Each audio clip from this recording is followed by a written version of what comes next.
close my chapter for this such a special event, and today has been really interesting and insightful and encouraging, and I hope you've all got something so much from it. I know I have. Um, so I want to close my chapter by helping you understand that I think any control over you, whether that's the rules or conditions, though, that that you've held on yourself, that maybe you've been accepting, that show up inside of you, your thoughts of what you should do, what you have to do, etc., etc., or the red tape, the red tape outside of you, the obligations, the expectations from others. All that control has no control over you anymore. All the people in your life cannot hold you or own you. They cannot control who you are, because there's been so much chaos and pain over the last 2 years, because there's been so much light shining from the truth. And when that light shines from the truth, the darkness is a lie, and that has to come to light, right? The old story that says, I'm in this job, I'm in this relationship, I believe in this or that, this is who I am. The light shines on that and says, no, you are so much more than your worries and pain. Life is saying, if you're worried about anything on the outside, it's based on control, it's done, it's over. And we're seeing the light shining on everything right now. People's paradigms are shifting, their identities are slipping away. Our rules of, I have certain rules to go by, I have these expectations of these people, of myself. Those old rules are leaving, and that exposes pain and fear. Because who are you without that control, that rigidity, that pain? Who are you without that drive to achieve, to work so hard? And maybe that's because, you don't want to look at that pain underneath. But that pain, it lies dormant inside us, pushed down by us. So only we can just love it. We'll love everything about us. We can love our beliefs until they fall away, because they're not part of us, right? Anything that's not part of you will fall away. And maybe you've been experiencing this with someone. But if you're aware of this time, it's going to be easy. But if you're rigid, if you're not aware, it's going to be a tricky transition. I mean, are you noticing recently over the last few months the amount of change, that happens in a day? Even, this amount of change didn't happen 10 years ago, but it's getting bigger and bigger and bigger. I can certainly feel it. The truth is shining everywhere, and people are waking up. And when this happens, the factor is just the awakening. It's about seeing what's really going on. And you might feel like, so many things are closing in on you, whether it's control on the inside or the outside. But when you're aware, you see that it's closing in. You're seeing it finally, and it loses its grip on you, because the darkness was always there. It's just that you didn't see it 10 years ago, but now you see it. Now you see what's been controlling you. And I think this event has done just that. Any paradigms can be shifted within you. Maybe something's shifted within you. I hope that's the case. So what ends darkness? Well, the number one thing that ends darkness is light. It's consciousness. That's having the strength the courage to look at it and see the control for what it is. Our past pain, our unconscious fears, the things that we tell ourselves that we can't do, that we can't have. That's, giving ourselves permission to be anything, to have anything. Taking responsibility for how we think and how we feel every day. We're discovering things about the outside world that were always the truth, but we didn't know that before. We didn't see it. The awareness on this planet is increasing more and more every day, and it's getting loud as hell. Did you know that in 2017, the meditation Headspace app had 0.4 million subscribers? In 2018, it had 1 million subscribers. In 2020, it was 2 million subscribers. I'm not sure of the figures today, but I bet at least it's doubled in size. It had 65 million downloads of the app in 2020. 65 million downloads. And the more exciting news is that the Calm app, which is another meditation app, because I'm all about meditation, I love it. It has the most subscribers at 4 million, and 100 million people downloaded it. Now, that is a growing interest in mindfulness and awareness, don't you think? People are becoming more conscious. They're now becoming aware of how their mind controls their life. They're getting interested. They're seeing the results for themselves. They're starting to experiment with this material, this stuff that we've been talking about next week. And this is more than positive thinking. This is about love. It's about our soul. It's about our heart. It's about our truth. The truth. This isn't an event. It's not a flowery show to make you feel better about your circumstances. We want you to do something with this, to take responsibility for your life, because no one else is going to do that for you. This is deep in neuroscience. It's not sit on the sofa and think of pretty things and then everything's okay. This is real. We're stripping away the crap passed down from your ancestry, from your parents, from the environment you grew up in, getting to the real limitless you, the fearless you. This isn't a fad, this isn't a trend, it's our evolution. This is happening, whether you like it or not. And I think the fact that millions of people are now going internal speaks for itself. Those downloads speak for themselves. And Napoleon Hill, he didn't make this stuff up. If anybody, I know Bjorn talks about Napoleon Hill. Bob Proctor, he didn't make this stuff up. They didn't just come out of thin air and go, oh, I know, let's start a cult. It's working with your beliefs. It's working with you. This is a holistic, designed material to help you become so much more. You're working with you. So many leaders, writers, scientists have talked about this through history. It's not new. It's just your awareness that's new. Napoleon Hill, he worked closely with Andrew Carnegie, the world's wealthiest man at the time in the 1930s. He studied and explored wealthy people to understand their formula for true lasting success. He worked with many of the world's wealthiest men, including Henry Ford, who was mentioned, Alexander Bell, so many more. He interviewed, wrote and spoke and published the interviews. His book, Think and Grow Rich, which we all mentioned, and I've got it here, amazing book, and it sold more than 200 million copies, but it made hundreds of millionaires. I don't know how many, maybe hundreds, but that's pretty good, isn't it, for a book? Now, Napoleon Hill found that freedom, democracy and harmony are the foundation for success. He also discovered during the interviews a secret, which he later described as the golden rule, or the golden thread that runs through everything. And I'm going to tell you what that rule is. Hill said, I've got the actual words here. Hill said, only by working harmoniously in cooperation with other individuals, or groups of individuals, and thus creating value and benefit for them, will one create sustainable achievement for oneself.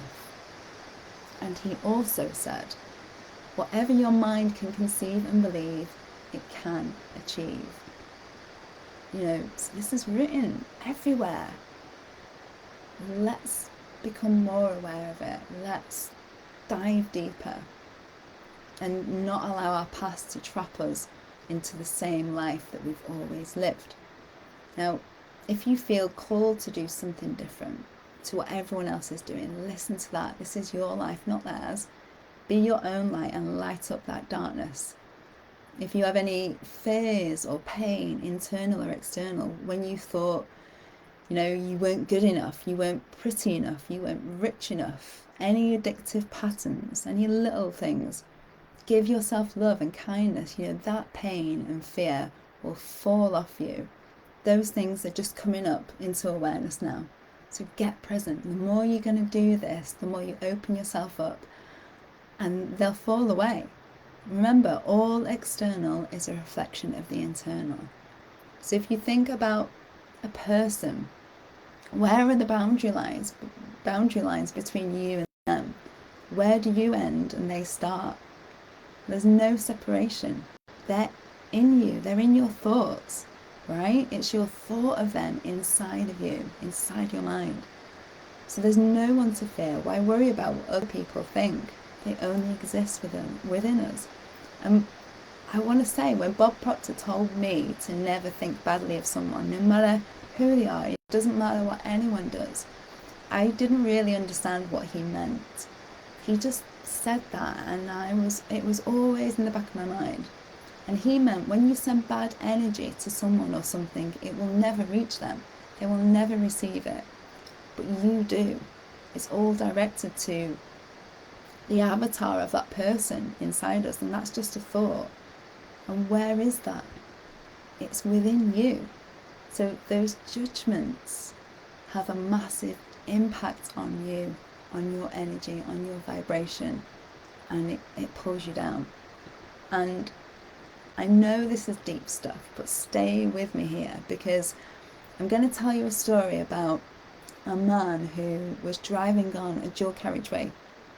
And luckily it was the early morning, so no cars were on the road. But he reached down to scratch his leg, and he lost control of the car, and he was heading at speed to the central reservation. So trying to handle the car, he overcompensated and steered back and swerved into the other side of the road.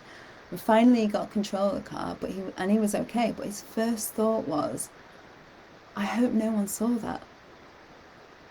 Okay, so isn't that interesting that he didn't bless himself, that he was still alive and not even hurt, and that no one else was harmed? This was his responsibility. But his first thought was that somebody might see him. And isn't this the same in our everyday life? What part of us is more worried about what people think, more than staying safe in the car? Isn't that insane? But we do this. We put so much importance on what other people think of us. We make their opinion critical to our success. We're in this pattern of tailoring our lives to fit expectations. What everyone thinks of us has nothing to do with you. Their patterns are running them. And Bob Proctor says this: it doesn't matter what anybody else is doing. So make your choices, make your decisions, take responsibility for who you are and what you do. Own your light.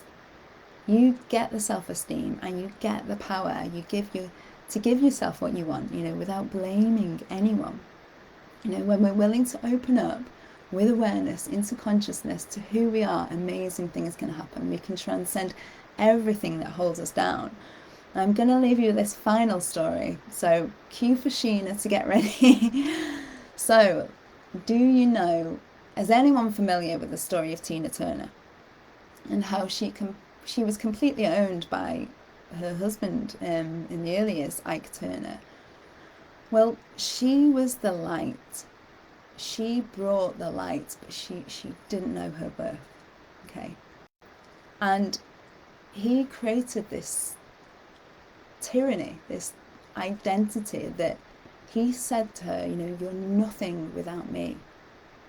He was her darkness. He controlled her. He dominated her. He beat her. He owned all she was, until one day she had enough, She had great courage and faith to leave him, even though she had no idea that she would become something even greater without him, because you can only see what you'll lose, not the amazing things that you'll gain. But she got enough light in her for him to have no power over her.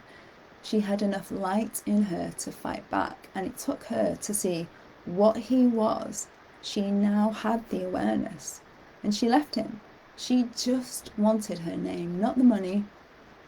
She left everything. She had enough faith in her to know that she was already enough. She had everything inside of her.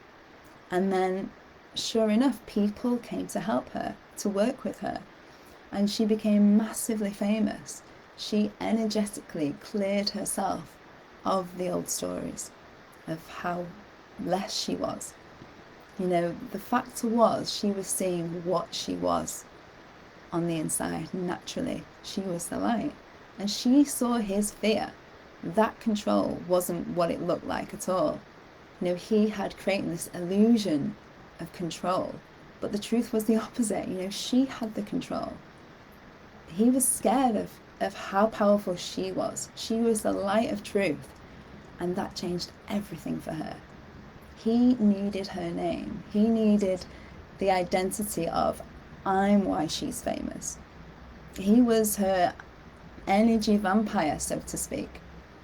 And this is the same thing. The fear in your body, the control in your body. The world is throwing everything at us. It's like, you're nothing without me. But we can just love ourselves and be immune to all that. And we can be immune to anyone that doesn't approve of us. We don't have to let anything own us. And we've talked about this, detachment, because we are so much more. And like Tina, we can use our sovereignty, we can use our power, our awareness of our truth, of the truth. We don't have to believe the old illusions anymore. We have courage. We have choice. You are untouchable. You are already free. That is your rich heritage. And that's what I wanted to talk about today. So free yourself from the past. Transcend your old programming. You're here to experience love, and that means loving all of you, all the limitations, all the darkness, all the situations, everything inside of you. Not so they leave, even though they do, but so you accept all of you. You become whole. This is opening your heart. It's the universe doing surgery on your heart. This is a benign universe. You get to learn actual love, real love for yourself. So, thanks for being with me here today. This has just been an amazing event. Register with the Dare to Be Rich in 2 weeks. I'll be doing a workshop on you being simply the best, because you are. And I'll be on the Zoom call tomorrow. So come on, answer any question. We'll answer any questions that you have. My calendar link is in the chat. Let's discuss your goals and any improvements that you want to make. And I want to leave you with this. Where do you want to be in 2022? It's going to be exciting. So thank you, Sheena, for having me. It's been an honour to work with these amazing 8 other people. Wow. And thank you for keeping the front end, working with yourself and Bjorn while I was having technical difficulties in the background. I'm like, I can't hear you, I can't see you. Where have you gone? So we're all back in form again. Nothing's putting me down, let me tell you. I'm that. So Karen, again, I could just sit and listen to you. I mean, that's what people say about listening to your voice. You just literally get lost in your. It's obviously the vibration, it's the wave that you're sending out. And you were talking about harmoniously working. And that's what we're doing tonight. And for the last 3 nights is literally harmoniously working together. That I wanted to prove to everybody that there is no competition.